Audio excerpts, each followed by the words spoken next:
Hey guys, yesterday you may remember this.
Well, after all of those tumbles and everything and thinking, geez, I'm a horrible driver, I decided I probably should look into making this thing work a little better.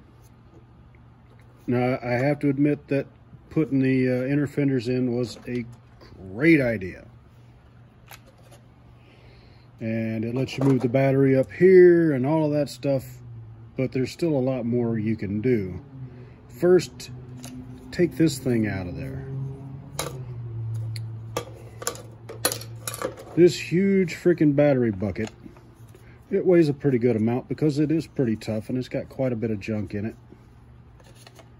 It sits in there. You take the two screws out of the, if you're running the inner fenders, you take the two screws out there, put a couple of nylock nuts on the inside and get rid of this. Now, I chopped mine off because I wanted to keep that as a good place to put the ESC. It keeps it up out of the way. You don't have to worry about any of that stuff. I did that and it helped a lot. I took that out and now what you see is this.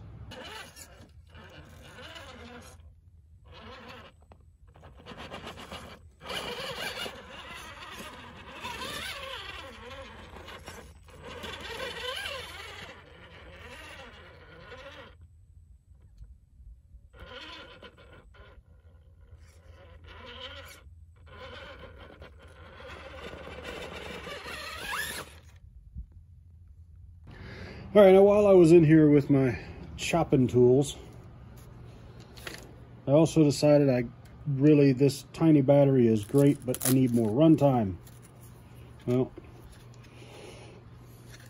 on this side right here, there is another post like that. If you cut that off, these are the 2200 milliamp batteries that I run. A lot of people run these things. And after you chop that little post out of there, that battery fits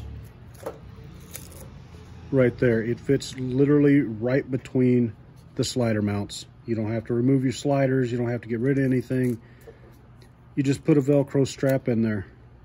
I didn't cut anything else. I cut that one post off and you can put a bigger battery in there. This doesn't make it handle any better, but when you look at it from the side, the battery is lower than where the battery would have been before, which would have been literally at the top of this.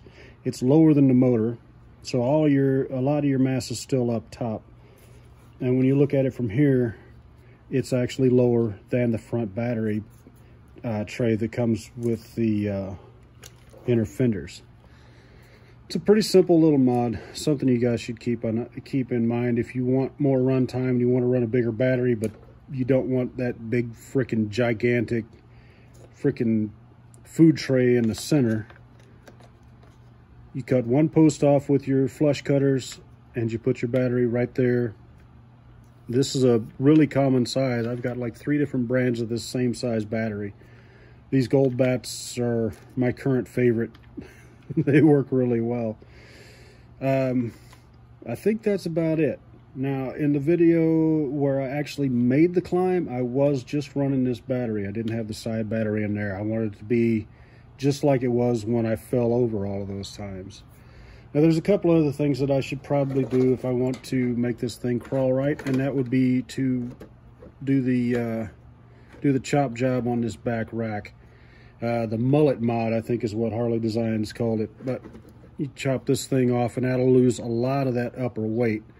But really, I like the way that thing looks. It's just an aesthetic thing. It's kind of giving the body some extra rigidity so it doesn't bend and fold and look even worse than it already does. After all of that stuff yesterday in the last video, this is the only real damage that I got.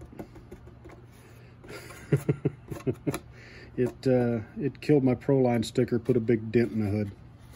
Oh, and I put the interior in, so I might have kind of negated taking the battery tray out by adding some more Lexan up top. Anyway, that's the mods that you should probably look into. Get rid of this thing. You really don't need it unless you're running freaking gigantic brick packs and you want to be running for 7 or 8 hours. It's really not necessary.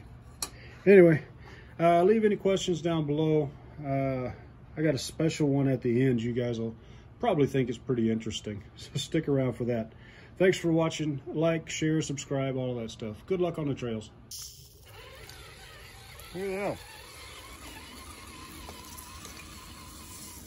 That is one mad rattlesnake. I think maybe I'm done for the day. He don't like my truck.